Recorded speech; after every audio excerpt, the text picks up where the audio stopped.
സ്നേഹിതരെ, salute. 1980 women's കോളേജിലെ 2ാം വർഷ ബിരുദ വിദ്യാർത്ഥിനിയായി ഞാൻ പഠിക്കുമ്പോൾ ഒരു സംഘടനാ തിരഞ്ഞെടുപ്പിലും നിൽക്കാതെ തന്നെ ഒരു ചെറിയ രീതിയിലുള്ള ഒരു പ്രവർത്തനം എനിക്ക് ചെയ്യേണ്ടി വന്നിട്ടുണ്ട്. അന്ന് തിരഞ്ഞെടുപ്പിന് ശേഷം വിജയിച്ച മാഗസീൻ എഡിറ്ററായിരുന്ന കുട്ടി ഇടയ്ക്ക് വെച്ച് പഠനം നിർത്തി വേറെ കോളേജിലേക്ക് മാറിപ്പോയി. കല്യാണം കഴിച്ചതാണോ അതോ അതിൻ്റെ അച്ഛന് ട്രാൻസ്ഫർ ആയിട്ട് അത് പോയതാണോ എന്ന് എനിക്ക് കൃത്യമായിട്ട് ഓർമ്മയില്ല. എന്നാലും ആ സമയത്ത് മാഗസീൻ എഡിറ്റിങ്ങിൻ്റെ ജോലി വന്നപ്പോൾ ടീച്ചർമാർ എന്നോട് ചോദിച്ചു, ശ്രീലേഖയ്ക്ക് ഇംഗ്ലീഷും മലയാളവും ഒക്കെ നന്നായിട്ട് കൈകാര്യം ചെയ്യാൻ അറിയാമല്ലോ, മാഗസീൻ എഡിറ്ററായിട്ട് ഒന്ന് കുറച്ച് സമയം ജോലി ചെയ്യാമോ എന്ന് ചോദിച്ച് അങ്ങനെ ഇലക്ഷനൊന്നും മത്സരിച്ച് ജയിക്കാതെ അനൗദ്യോഗികമായിട്ട് ഞാൻ കോളേജിൻ്റെ മാഗസീൻ എഡിറ്ററായിട്ട് പ്രവർത്തിച്ച ഒരു പരിചയം എനിക്കുണ്ട്. അതിനുശേഷം 3ാം വർഷമായപ്പോൾ അതിൻ്റെ അനുഭവ പശ്ചാത്തലത്തിൽ കുറച്ച് രസകരമായിട്ട് തോന്നിയത് കൊണ്ട് ഞാൻ ജനറൽ സെക്രട്ടറി സ്ഥാനത്തേക്ക് മത്സരിച്ചു. അന്ന് ക്ലാസ്സിലുള്ള എല്ലാ സുഹൃത്തുക്കളും എന്നോട് പറഞ്ഞു, കൂട്ടുകാരികളൊക്കെ പറഞ്ഞു, ശ്രീലേഖ ചെയ്യും പിടിക്കുകയല്ലേ, അതുകൊണ്ട് നിൽക്കുക എന്ന് പറഞ്ഞു. അപ്പം ഞാൻ ചെയർമാൻ സ്ഥാനത്ത് അപ്പോൾ ഓൾറെഡി 2 പേര് തമ്മിൽ കടുത്ത മത്സരം നിലനിൽക്കുന്നുണ്ടായിരുന്നു. വൈസ് ചെയർമാൻ സ്ഥാനത്തേക്കും 2-3 കുട്ടികൾ പേര് കൊടുത്തിട്ടുണ്ടായിരുന്നു. ജനറൽ സെക്രട്ടറി സ്ഥാനത്തേക്ക് ആരും പേര് കൊടുക്കാതിരുന്നത് കൊണ്ട് ഞാൻ അതിനു വേണ്ടി പേര് കൊടുത്തു. അപ്പോൾ ഞാൻ പേര് കൊടുത്തതിന് ശേഷം എൻ്റെ അതേ പേരിലുള്ള വേറൊരു കുട്ടിയും കൂടെ പേര് സമർപ്പിച്ചു. അങ്ങനെ 2 ശ്രീലേഖമാരായിരുന്നു അന്ന് ജനറൽ സെക്രട്ടറി സ്ഥാനത്തേക്ക് 1981 വിമൻസ് കോളേജിൽ മത്സരിച്ചത്. പക്ഷേ ഞാനിങ്ങനെ പ്രചാരണം ഇങ്ങനെ നിർബാധം തുടർന്നു. എല്ലാ ഹോസ്റ്റലിൽ കയറി എല്ലാ കുട്ടികളോടും പറഞ്ഞു, കോളേജിൽ രാവിലെ ചെന്ന് ഗേറ്റിൻ്റെ അവിടെ നിന്ന് വരുന്ന കുട്ടികളോടൊക്കെ തൊഴുത് പറഞ്ഞ് എനിക്ക് വോട്ട് ചെയ്യണം എന്നൊക്കെ പറഞ്ഞ് അങ്ങനെ ചെയ്തിരുന്നു. പെട്ടെന്ന് ഒരു ദിവസം AIYF-കാരുടെ ഒരു ബാനർ കോളേജിൽ പ്രത്യക്ഷപ്പെട്ടപ്പോൾ, CPIയുടെ വിദ്യാർത്ഥി സംഘടനയാണല്ലോ AIYF, അപ്പോൾ അവരുടെ ബാനർ പ്രത്യക്ഷപ്പെട്ടപ്പോൾ അവരുടെ നോമിനികളുടെ പാനൽ വന്ന് അതിനകത്ത് എൻ്റെ ഫോട്ടോയും പേരും കൂടെ എങ്ങനെയോ വന്നു. അപ്പോൾ അവരുടെ കുട്ടികളുടെ കൂട്ടത്തിൽ ചെയർമാൻ സ്ഥാനത്ത് വൈസ് ചെയർമാൻ, എൻ്റെ പേര്, പിന്നെ വേറെ കൗൺസിലർമാരുടെ പേര്, അങ്ങനെ ട്രഷററുടെ അങ്ങനെ വന്നു. അപ്പോൾ അത് എൻ്റെ അടുത്ത് ചോദിച്ചുമില്ല പറഞ്ഞുമില്ല, പെട്ടെന്ന് ഇങ്ങനെ എൻ്റെ ഒരു പേര് വരിക, എൻ്റെ നോട്ടീസ് ഇങ്ങനെ അച്ചടിച്ച് ഇങ്ങനെ വിതരണം നടന്നു. അപ്പോൾ ഞാൻ വീട്ടിൽ വന്ന് അമ്മയോടൊക്കെ പറഞ്ഞ വലിയ അതിശയമായിരിക്കുന്നു, എന്നോട് ചോദിക്കാതെ ഇങ്ങനെ ഒരു കാര്യം നടന്നെന്ന്. ഇപ്പം അമ്മ പറഞ്ഞു, സാരമില്ല, ഫ്രീ ആയിട്ട് കുറച്ച് പബ്ലിസിറ്റി കിട്ടുന്നതല്ലേ, ആയിക്കോട്ടെ, അവർ ചെയ്തോട്ടെ, പ്രതിഷേധിക്കാൻ പോകണ്ട എന്ന് പറഞ്ഞു. കുട്ടിക്കാലത്തൊക്കെ എനിക്ക് കോട്ടൺ ഹിൽ സ്കൂളിലൊക്കെ പഠിക്കുമ്പോൾ ഇതുപോലെയുള്ള ഈ സോഷ്യലിസ്റ്റ് പ്രസ്ഥാനത്തോടൊക്കെ വലിയ ആവേശമായിരുന്നു. പണ്ട് സ്കൂളിൽ കുട്ടികളോട് ഇങ്ങനെ മുദ്രാവാക്യം വിളിച്ചുകൊണ്ട് നടക്കുന്ന വില്ലിങ് ആയിട്ടുള്ളവരുണ്ടോ എന്ന് ചോദിച്ചപ്പോൾ ഞാനൊക്കെ പേര് കൊടുത്താണ്. ഞാൻ തെരുവിലൂടെ പേന പിടിക്കും, കൈകളിതാ, തൊട്ടിലാട്ടും കൈകളിതാ, എവിടെ എവിടെ സ്വാതന്ത്ര്യം, ടാറ്റ ബിർള വാഴുക എന്നൊക്കെ വിളിച്ചുകൊണ്ട് നടന്നിട്ടുണ്ട്. അതെനിക്ക് ഓർമ്മയുണ്ട് 9-ലോ 10-ലോ പഠിക്കുമ്പോൾ. അത് കഴിഞ്ഞ് 16-17 വയസ്സുള്ളപ്പോഴാണ് ഞാൻ അയൺ റാൻഡിൻ്റെ തത്വങ്ങളിലോട് കുറച്ചും കൂടെ ആകർഷിതയായി അറ്റ്ലസ് റഗ്, ഫൗണ്ടൻ ഹെഡ് എന്നൊക്കെ പറഞ്ഞ പുസ്തകങ്ങൾ, ആൻതമൊക്കെ വായിച്ചിട്ട് കുറച്ചും കൂടെ ഒരു ഫ്രീ ചിന്താഗതിയിലേക്ക് വരികയും പിന്നെ ഇതൊക്കെ സോഷ്യലിസം ഒക്കെ മറന്നു പോവുകയും ചെയ്തത്. പക്ഷേ എന്നാലും കോളേജിൽ വെച്ചിട്ട് ഒന്നും എനിക്ക് യാതൊരു രാഷ്ട്രീയവും ഇല്ലായിരുന്നു. എന്നിട്ട് പോലും ഇങ്ങനെ ഒരു രാഷ്ട്രീയ പാർട്ടി എന്നെ പിന്താങ്ങാനായിട്ട് വന്നതിൽ എനിക്ക് സന്തോഷമേ ഉള്ളൂ. പോലീസ് കയറിയതിന് ശേഷം ഒരു പ്രതിജ്ഞ എടുക്കണമല്ലോ, നമ്മളെപ്പോഴും രാഷ്ട്രീയമായിട്ട് പക്ഷപാതം ഇല്ലാത്തവരായിരിക്കും എന്നുള്ളത്. അപ്പം പൊളിറ്റിക്കൽ ന്യൂട്രാലിറ്റി ഞാൻ എൻ്റെ സർവീസിൻ്റെ ത്രൂ ഔട്ട് ഞാൻ മെയിൻറ്റെയിൻ ചെയ്ത് പോയിട്ടുണ്ട്. ഒരു രാഷ്ട്രീയ പാർട്ടിയോടും എനിക്ക് കൂറോ ഒന്നും ആരുടെയും സ്വാധീനത്തിന് വഴങ്ങാതെ പ്രവർത്തിച്ചു എന്ന് എവിടെ വേണമെങ്കിലും തല ഉയർത്തി നട്ടൽ നിവർത്തി എനിക്ക് പറയാൻ സാധിക്കും. അങ്ങനെയാണ് പത്തനംതിട്ട ജില്ലയിൽ ഞാൻ SP ആയിട്ട് ഓഗസ്റ്റിൽ പോകുന്നത്. അവിടെ വെച്ചിട്ടാണ് ഈ കോളേജിലെ ക്യാമ്പസ് രാഷ്ട്രീയത്തിൻ്റെ കുറച്ചും കൂടെ ഒരു തീവ്രത മനസ്സിലാക്കുന്നത്.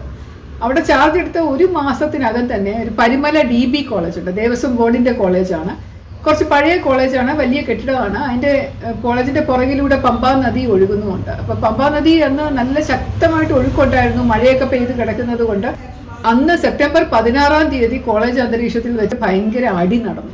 അത് ABVPയും SFIക്കാരും തമ്മിലായിരുന്നു. അതിൻ്റെ കാരണം വർഷാവർഷങ്ങളായിട്ട് കാലങ്ങളായിട്ട് SFIയുടെ കോട്ടയായിരുന്ന പരുമല DB കോളേജിൽ ഒരു വിള്ളൽ വീഴ്ത്താൻ ABVPക്ക് സാധിച്ചു എന്നുള്ളതാണ്. കഴിഞ്ഞ വർഷത്തെ തെരഞ്ഞെടുപ്പിലെ 2-3 സംഘടനാ ഭാരവാഹികൾ ABVPക്കാരായി നിന്ന് ജയിച്ചവരുണ്ടായിരുന്നു. അതുപോലെ ഈ സംഘടനാ തിരഞ്ഞെടുപ്പ് വന്നപ്പോഴും അവരുടെ കോളേജിലെ പേര് കൊടുക്കാനായിട്ട് മിക്കവാറും എല്ലാ സ്ഥാനങ്ങളിലേക്കും ABVPക്കാർ സ്ഥാനാർത്ഥികളെ നിർത്തി. അപ്പോൾ അതുകൊണ്ട് 2-3 പേര് വളരെ പോപ്പുലർ ആയിരുന്നു, അവർക്ക് നല്ല ജയിക്കാനുള്ള സാധ്യത കൂടുതലായിരുന്നു. അപ്പോൾ അതുകൊണ്ട് പ്ലാൻ ചെയ്തതാണെന്ന് പറയപ്പെടുന്നു. ഒരു പെൺകുട്ടി കൊടുത്ത പരാതിയുടെ ബേസിസിൽ ഒരു പെൺകുട്ടിയെ ഏതോ ഒരു ABVPക്കാരൻ റാഗ് ചെയ്തു. അപ്പോൾ അതിൻ്റെ പ്രതിഷേധത്തിലാണ് SFIക്കാർ ചോദ്യം ചെയ്യാൻ പോയതെന്നും അങ്ങനെയാണ് ഈ സംഘടന ഉണ്ടായതെന്നും മറ്റൊരു ഭാഗത്തു നിന്നുള്ള വാദവുമുണ്ട്. ABVPക്കാർ ഒരു വശത്ത്, SFIക്കാർ ഒരു വശത്ത്, പിന്നെ അതുപോലെ ആയുധങ്ങളൊക്കെ എവിടെ നിന്നോ വന്നു. കുറച്ച് കഴിഞ്ഞപ്പം കോളേജ് ക്യാമ്പസിലേക്ക് പുറത്തുനിന്നുള്ള ആൾക്കാരെ ഇരച്ച് കയറി വന്നു, ആയുധങ്ങളും ഒക്കെ ആയിട്ട് വന്നിട്ട് അങ്ങോട്ടും ഇങ്ങോട്ടും അറ്റാക്ക് തുടങ്ങി. അപ്പോൾ SFIക്കാർ കുറച്ച് കൂടുതൽ ആൾക്കാരുണ്ടായിരുന്നു. അവരുടെ കൂട്ടത്തിൽ DYFIക്കാരും CITUക്കാരും ഒക്കെ അണിചേർന്നു. ABVPക്കാരുടെ കുറച്ച് നമ്പർ കുറവായിരുന്നു. അതുകൊണ്ട് അവർ ചെതറി പല വശത്തോട്ട് ഓടിയതിൻ്റെ കൂട്ടത്തിൽ ഒരു 10-12 കുട്ടികൾ പുറകു വശത്തോട്ട് ഓടി അവർ വെള്ളത്തിലെടുത്ത് ചാടി, നദിയിലേക്ക്, പമ്പാ നദിയിലേക്ക് എടുത്ത് ചാടി നീന്തി മറുകര ചെല്ലാമെന്നുള്ള ഒരു പ്രതീക്ഷയിൽ. ആ നീന്തലിൻ്റെ ഇടയിൽ കൂടെ എങ്ങനെയോ 3 പേര് മുങ്ങി മരിച്ചു, മറ്റു പലരും രക്ഷപ്പെട്ടു. ചില ആൾക്കാരെ ഈ നദിയുടെ വശത്തൊക്കെ ഇങ്ങനെ തുണി അലക്കിക്കൊണ്ടിരിക്കുകയും കുളിക്കുകയൊക്കെ ചെയ്ത് നിന്ന് കുറച്ച് പേര് പറയുന്നുണ്ടായിരുന്നു. ഈ കുട്ടികൾ രക്ഷപ്പെടാൻ തല പൊക്കുമ്പോഴൊക്കെ നല്ല ശക്തമായിട്ട് കല്ലേറ് വരുന്നുണ്ടായിരുന്നു കരയിൽ നിന്ന് എന്നൊക്കെ പറയുന്നുണ്ടായിരുന്നു. അപ്പം കല്ലെറിഞ്ഞു എന്നുള്ള ഒരു ധാരണ പിറ്റേത് പത്രങ്ങളിലും ഒക്കെ വലിയ വാർത്തയായിട്ട് വന്നു. കുട്ടികൾ ABVPക്കാരിൽ നിന്ന് 3 പേര് മരിച്ച കൊച്ചു കുട്ടികളാണല്ലോ, കോളേജ് വിദ്യാർത്ഥികളാണല്ലോ. അവരുടെ പേര് ഇപ്പോഴും എനിക്ക് നല്ല ഓർമ്മയുണ്ട്. അനു എന്ന് പറയുന്ന ഒരു കുട്ടി അന്ന് എനിക്ക് തോന്നുന്നു ജനറൽ സെക്രട്ടറി സ്ഥാനത്തേക്ക് മത്സരിച്ചിരുന്ന കുട്ടിയായിരുന്നു എന്ന് തോന്നുന്നു. അതുപോലെ സുജിത്ത് എന്ന് പറഞ്ഞൊരു പ്രവർത്തകനുണ്ടായിരുന്നു, പിന്നെ കിം കരുണാകരൻ. അങ്ങനെ ഈ 3 കുട്ടികളും മരണപ്പെട്ട ഒരു വിവരം ഭയങ്കര ഞെട്ടിപ്പിക്കുന്ന ഒരു വാർത്ത തന്നെയായിരുന്നു. അത്രയും കൂടുതൽ നമ്പേഴ്സ്, എണ്ണം കുട്ടികൾ ഇങ്ങനെ ഒരു സംഘടനത്തിൽ, കോളേജ് ക്യാമ്പസ് സംഘടനത്തിൽ മരിക്കുക എന്നൊക്കെ പറയുന്നത് ഓർക്കാൻ പോലും പറ്റാത്ത കാര്യമാണ്. അപ്പോൾ ആ സംഭവം നടന്ന ശേഷം പിന്നെ തുടർന്ന് 4-5 ദിവസം അല്ല ഒരു മാസത്തോളം ഇങ്ങനെ ആ പ്രദേശം മൊത്തം ഇങ്ങനെ സംഘർഷമായിരുന്നു. എന്നും ബന്ദ്, ഹർത്താൽ, കല്ലേറ് പ്രശ്നങ്ങൾ, അല്ലെങ്കിൽ പ്രതിഷേധ മാർച്ചുകൾ, റാലികൾ, പ്രസംഗങ്ങൾ, അങ്ങനെ കവല മീറ്റിങ്ങുകൾ, അങ്ങനെ നിരന്തരം ഇങ്ങനെ പ്രശ്നങ്ങളായിട്ട് ഇങ്ങനെ ആ കോളേജിന് ചുറ്റിപ്പറ്റി നടന്നു. അപ്പോൾ അന്ന് പുളിക്കീഴ് പോലീസ് സ്റ്റേഷനായിരുന്നു ഇതിൻ്റെ ചുമതല ഉണ്ടായിരുന്നത്. SI പുളിക്കീഴാണ് ഈ കേസിൻ്റെ FIR രജിസ്റ്റർ ചെയ്തത്.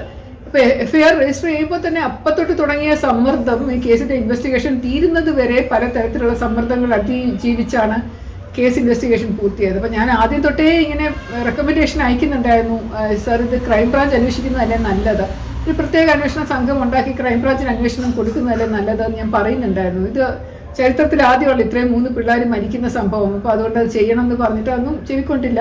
ലോക്കൽ പോലീസ് തന്നെ അന്വേഷിച്ചാൽ മതി എന്ന് പറഞ്ഞ് SI അന്ന് ആദ്യം അന്വേഷിച്ച് SI മാറ്റി, പിന്നെ വേറെ SI വന്നു, അയാളും എന്തൊക്കെ പറഞ്ഞിട്ട് കേട്ടില്ല, അങ്ങനെ അയാളെ മാറ്റി, 3ാമതൊരു SI വന്നു. അങ്ങനെ SI അന്വേഷിച്ചു, CI മേൽനോട്ടം നിർവഹിച്ചു, DYSP ഞാൻ ഇടയ്ക്കിടയ്ക്ക് പോവും, അന്വേഷിക്കും ഒക്കെ ചെയ്യുമായിരുന്നു. അപ്പം അങ്ങനെ പോസ്റ്റ്മോർട്ടം റിപ്പോർട്ട് വന്നപ്പോൾ അതിനകത്ത് കെമിക്കൽ അനാലിസിസിന് വേണ്ടിയിട്ട് ആന്തരിക അവയവങ്ങൾ അയച്ചെങ്കിലും smell of alcohol present in the body എന്ന് പറഞ്ഞൊരു കുട്ടിയുടെ ഡെഡ് ബോഡിയുടെ അടുത്ത് എഴുതി വെച്ചിരുന്നത് കുറച്ചുകൂടി വലിയ പ്രതിഷേധമായി. അപ്പോൾ എല്ലാവരും പറയാൻ തുടങ്ങി അത് കുട്ടികളൊക്കെ മദ്യപിച്ചിട്ട് കോളേജിൽ വന്നിട്ട് അവർ നല്ല മദ്യത്തിൽ വെള്ളത്തിലെടുത്ത് ചാടിയതുകൊണ്ട് നീന്താൻ പറ്റാതെ മുങ്ങിപ്പോയതാണ്, അല്ലാതെ ആരും കൊന്നതല്ല. അതുകൊണ്ട് 302 എന്നുള്ള സെക്ഷൻ ഇടാൻ പാടില്ല, അതെടുത്ത് മാറ്റണം. കേസിനകത്ത് 302 മർഡർ ഉണ്ടായിരുന്നു. അപ്പോൾ മർഡർ അല്ല ഇത്, അവർ മുങ്ങി മരിച്ചതാണ്, അതുകൊണ്ട് അതെടുത്ത് മാറ്റണം എന്നൊക്കെ പറഞ്ഞ് നല്ല പ്രതിഷേധവും സമ്മർദ്ദവും ഒരു വശത്തു നിന്നും ഉണ്ടായിരുന്നു. അത് ചെവിക്കൊള്ളാതെ ഞങ്ങൾ അതിൻ്റെ മർഡർ തന്നെയാണെന്ന് 18 അക്യൂസ്ഡ് ആൾക്കാരായിരുന്നു ഉണ്ടായിരുന്നത്. അതിനകത്ത് കുറച്ച് SFI സ്റ്റുഡൻസ് ഉണ്ടായിരുന്നു, ബാക്കി കുറേ പേര് പുറത്തുനിന്നുള്ള CITU DYFI മെമ്പേഴ്സൊക്കെ ആയിരുന്നു. അപ്പോൾ അതിനെതിരെയും പ്രതിഷേധം, അവരെ പ്രതികളാക്കുന്നത് എങ്ങനെയാണ്, കോളേജിൽ നടന്നതല്ല, അവരവിടെ ഇല്ലായിരുന്നു എന്നൊക്കെ പറഞ്ഞ്. പക്ഷെ അവരെ കണ്ടവരുണ്ട്, അവരുടെ കയ്യിലത്തെ ആയുധം മുറിവുകളൊക്കെ ഉള്ള ആൾക്കാരുണ്ട്, അവർക്കും അങ്ങോട്ടും ഇങ്ങോട്ടും വെട്ടേറ്റതാണല്ലോ. കുറേ പേര് ആശുപത്രിയിലായി. അപ്പോൾ കുറേ പേര് ആശുപത്രിയിൽ അറസ്റ്റ് ചെയ്തു, കുറേ പേര് ഒളിവിൽ പോയി.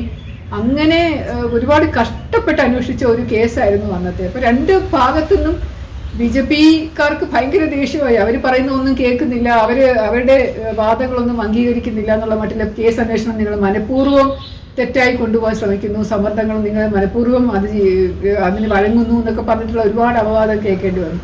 അതേസമയം CPMന്റെ സൈഡിൽ കൂടെയും അപവാദം കേൾക്കേണ്ടി വന്നു. ഞങ്ങൾ പറയുന്നൊന്നും നിങ്ങൾ കേൾക്കുന്നില്ല, നിങ്ങൾ ശരിക്കുള്ള അന്വേഷണം അല്ല നടത്തുന്നത്, നിങ്ങൾ BJPയെ സപ്പോർട്ട് ചെയ്യുന്നു എന്ന് പറഞ്ഞ് അവരുടെ ഭാഗത്തു നിന്ന് തന്നിട്ടുള്ള പ്രതികളൊന്നുമല്ല നിങ്ങൾ പ്രതിയായിട്ട് FIR ചേർത്തിരിക്കുന്നത് എന്നൊക്കെ പറഞ്ഞ് അങ്ങനെയുള്ള കുറേ സമ്മർദ്ദം പ്രശ്നങ്ങൾ ആ ഭാഗത്തു നിന്നും ഉണ്ടായി. അവസാനം ഞാൻ അവിടെ ഇരിക്കുന്ന അത്രയും സമയം ആ കേസിൻ്റെ അന്വേഷണം തീർന്നിട്ടില്ലായിരുന്നു. അത് കഴിഞ്ഞ് ഞാൻ പോയതിന് ശേഷമാണ്, ഞാൻ CBIയിൽ പ്രവർത്തിക്കുന്ന സമയത്താണ് കേസ് വിധി വരുന്നത്. സെഷൻസ് കോടതി, അഡീഷണൽ സെഷൻസ് കോടതിയാണെന്ന് തോന്നുന്നു കേസ് വെറുതെ വിട്ടു, എല്ലാ 18 പ്രതികളെയും വെറുതെ വിട്ടു, തെളിവിൻ്റെ അഭാവത്തിൽ വെറുതെ വിട്ടു. ആ സമയം ജഡ്ജ്മെൻറ്റിനകത്ത് പോലീസിനെ കുറേ കുറ്റവും പറഞ്ഞിട്ടുണ്ട്, കൃത്യമായിട്ട് അന്വേഷിച്ചിട്ടില്ല, FIRലും കേസ് ഡയറിയിലും ഒക്കെ വെട്ടിത്തിരുത്തലുകളുണ്ട്, വിറ്റ്നസിൻ്റെ മൊഴികളൊന്നും വിശ്വസനീയമല്ല എന്നൊക്കെ പറഞ്ഞൊക്കെ കുറേ എഴുതി വെച്ചിട്ടുണ്ട്. എന്തായാലും പോലീസ് പിന്നെ എനിക്ക് തോന്നുന്നു അതിന് ശേഷം ഗവൺമെന്റ് തന്നെ അതിന് അപ്പീൽ ഹൈക്കോടതിയിൽ സമർപ്പിക്കുകയും ഒരു 5-6 വർഷം കഴിഞ്ഞ് ഓർഡർ വന്ന് ഹൈക്കോടതിയിൽ നിന്നും ഈ പ്രതികളെ വെറുതെ വിട്ടു. അത് സെഷൻസ് ജഡ്ജി പറഞ്ഞ ഉത്തരവ് ശരിയായിരുന്നു എന്നുള്ള മട്ടില് കേസ് തള്ളിക്കളയുകയായിരുന്നു. പക്ഷെ അതിനുശേഷം സുപ്രീം കോടതിയിലൊന്നും പോകാനായിട്ട് സർക്കാരും മെനക്കെട്ടില്ല, മരിച്ചുപോയ കുട്ടികളുടെ മാതാപിതാക്കളും മെനക്കെട്ടില്ല. കാരണം കാലം ഒരു കഴിയുമ്പോഴേക്കും ഒരുപാട് വേദന മാഞ്ഞു പോകുമല്ലോ. അപ്പം അങ്ങനെ കാലക്രമേണ പതുക്കെ പതുക്കെ എല്ലാവരും അതിനെപ്പറ്റി മറക്കാൻ തുടങ്ങി. പക്ഷെ എന്നെ അത് ഒരുപാട് ഇരുത്തി ചിന്തിപ്പിച്ച ഒരു സംഭവമായിരുന്നു. കലാലയ രാഷ്ട്രീയം എന്ന് പറയുന്നത് നമ്മൾ എത്രത്തോളം അനുവദിക്കാം എന്നതിൻ്റെ ഒരു വലിയ ചർച്ച നമുക്ക് ആവശ്യമില്ലേ? കലാലയത്തിൽ ഇതുപോലെ കുട്ടികൾ തന്നെ നേരിട്ട് സംഘടനാ പ്രവർത്തനം നടത്തണം എന്നതിൽ എനിക്ക് അഭിപ്രായ വ്യത്യാസമൊന്നുമില്ല. തീർച്ചയായിട്ടും പ്രതിനിധി സംഘം ഉണ്ടാവണം. ഒരു ടീച്ചർമാർ തന്നെ നിയന്ത്രിക്കുന്ന ഒരു സ്ഥിതി വരാൻ പാടില്ല. കുട്ടികൾ തന്നെ അവരവരുടെ പ്രതിനിധികളെ തിരഞ്ഞെടുത്ത് അവരെ കൊണ്ട് അവർക്ക് ആവശ്യമുള്ള കാര്യങ്ങൾ ചെയ്യിക്കാൻ എളുപ്പമാണ്. കൂടാതെ നല്ല പരിപാടികൾ വേണമെന്നുണ്ടെങ്കിൽ കുട്ടികളുടെ ഇൻവോൾവ്മെന്റ് വേണം. അപ്പോൾ അതുകൊണ്ട് വേണം തിരഞ്ഞെടുപ്പുകൾ നല്ല രസമാണ്, അതൊക്കെ ഉണ്ടായിക്കോട്ടെ, പ്രതിനിധികൾ ഉണ്ടായിക്കോട്ടെ, ചെയർമാനും വൈസ് ചെയർമാനും ജനറൽ സെക്രട്ടറി ഒക്കെ ഉണ്ടായിക്കോട്ടെ. അതുപോലെ കോളേജുകൾ തമ്മിലുള്ള ഒരു ബന്ധം നിലനിർത്താനായിട്ടും കൗൺസിലേഴ്സ് ഉള്ളതും ഒക്കെ യൂണിവേഴ്സിറ്റി കൗൺസിലേഴ്സ് ഉള്ളതും ഒക്കെ സഹായിക്കും. പിന്നെ അതുപോലെ ഒരു നേതൃത്വം പാഠവം മനസ്സിലാക്കാൻ, സംഘടനാ സ്വാതന്ത്ര്യത്തെ പറ്റി മനസ്സിലാക്കാൻ, കുട്ടികൾ ഒരുമിച്ച് നിൽക്കുന്നതിൻ്റെ ആവശ്യകത, എന്തെങ്കിലും ഒരു ആൾക്കൊരു ആവശ്യം ഉണ്ടെങ്കിൽ ആ സംഘടന അത് തീർത്തു കൊടുക്കുമൊക്കെ, അങ്ങനെയുള്ള സംഘടനകൾ വളരെ നല്ലതൊക്കെ തന്നെയാണ്, അതിന് തർക്കമൊന്നുമില്ല എനിക്ക്. പക്ഷെ പുറത്തുനിന്നുള്ള രാഷ്ട്രീയം വിദ്യാലയത്തിലേക്ക് വേണം. ഇപ്പൊ പോലീസ് വിദ്യാലയങ്ങളിൽ കയറാൻ പാടില്ല എന്ന് ഇങ്ങനെ കർശനമായ നിർദ്ദേശങ്ങളുള്ളപ്പോൾ എന്തുകൊണ്ട് രാഷ്ട്രീയക്കാരും വിദ്യാലയങ്ങളിലേക്ക് കയറാൻ പാടില്ല എന്നൊരു നിർദ്ദേശം നൽകിക്കൂടാ? എന്തുകൊണ്ടാണ് അത് അനുവദിക്കുന്നത്? വെളിയിൽ നിന്നുള്ള രാഷ്ട്രീയം ക്യാമ്പസിലെ ആ കുട്ടികളെ പ്രായത്തിലുള്ളവർ വളരെ വളരെ ചോര ഇങ്ങനെ തിളച്ച് നിൽക്കുന്ന പ്രായത്തിലുള്ള കുട്ടികളാണല്ലോ കോളേജിൽ പഠിക്കുന്നത്. അപ്പോൾ ആ സമയത്ത് പുറത്തുനിന്ന് ഇങ്ങനെ ആൾക്കാർ വന്നിട്ട് നിങ്ങൾ ഇത് ചെയ്യുക അത് ചെയ്യാന്ന് പറഞ്ഞ് കുറേ ആയുധങ്ങൾ കുട്ടികളുടെ കൈ വെച്ച് കൊടുത്താൽ തീർച്ചയായിട്ടും അത് അവരെ കൊണ്ടൊരു മോബ് വയലൻസിന് തന്നെ ഒരു കാരണമാകാനായിട്ടുള്ള ഒരു പ്രശ്നമായിട്ട് മാറും. അപ്പോൾ അതുകൊണ്ട് അത് പുറത്തുനിന്നുള്ള രാഷ്ട്രീയം നമുക്ക് ഇനിയെങ്കിലും അത് കോളേജ് അന്തരീക്ഷത്തിൽ വേണ്ട എന്ന് പറയാനുള്ള ധൈര്യം നമ്മൾ കാണിക്കണ്ടേ എന്നൊരു വലിയ ചോദ്യം ഉയർന്നു വന്ന സംഭവമാണ്. സസ്നേഹം, ശ്രീലേഖ.